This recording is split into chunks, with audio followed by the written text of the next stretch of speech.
De retour sur notre plateau en direct du Salon de l'Agriculture, nous allons parler à présent des obligations en matière de sécurité alimentaire. Nous recevons pour cela une avocate, Marguerite Dutertre. Bonjour. Bonjour. Donc vous êtes en charge du pôle pénal au cabinet TNT à Paris. Oui.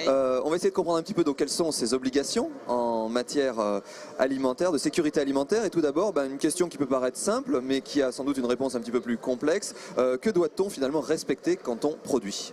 Alors déjà, je tiens à préciser que l'obligation de sécurité alimentaire s'impose à tous les agents de la chaîne pénale. Ça va du producteur jusqu'au consommateur, en passant par les entreprises agroalimentaires, les distributeurs, collecteurs, transporteurs. Toute la chaîne. C'est un petit peu de la fourche à la fourchette, si j'ose dire. Ouais. Donc là, en matière de sécurité alimentaire, la législation communautaire est très dense. Il y a un ensemble de règlements et de directives communautaires qui est compris dans ce qu'on appelle communément le paquet hygiène et des guides de bonnes pratiques qui sont destinés à éclairer les professionnels sur l'application de cette réglementation. Donc la législation communautaire, elle se résume en 3 principes, le risque, la précaution et la transparence. Donc après, des obligations spécifiques sont imposées aux professionnels. D'abord, une obligation de traçabilité du produit.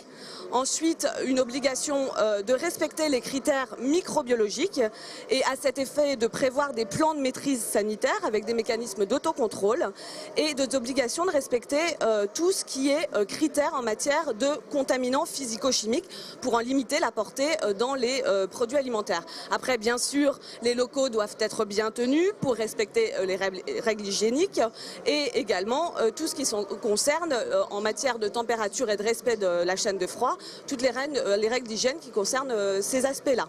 Voilà, alors on a le panorama. Voilà. Alors maintenant, qui contrôle, qui vérifie ?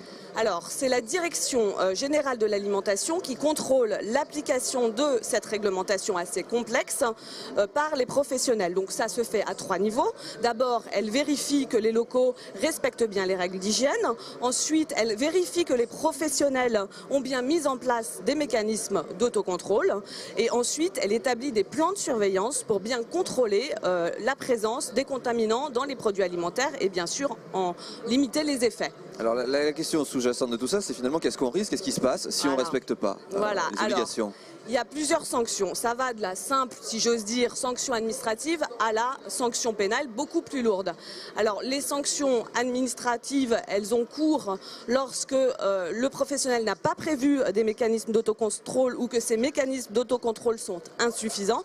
Dans ces cas-là, ça va de la saisie de la denrée alimentaire jusqu'à la fermeture de l'établissement.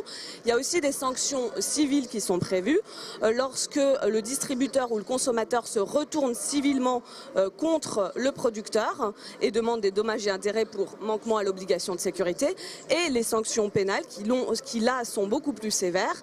En cas de falsification ou tromperie sur le produit, là les sanctions prévues peuvent aller jusqu'à 2 ans de prison et 37 000 € d'amende.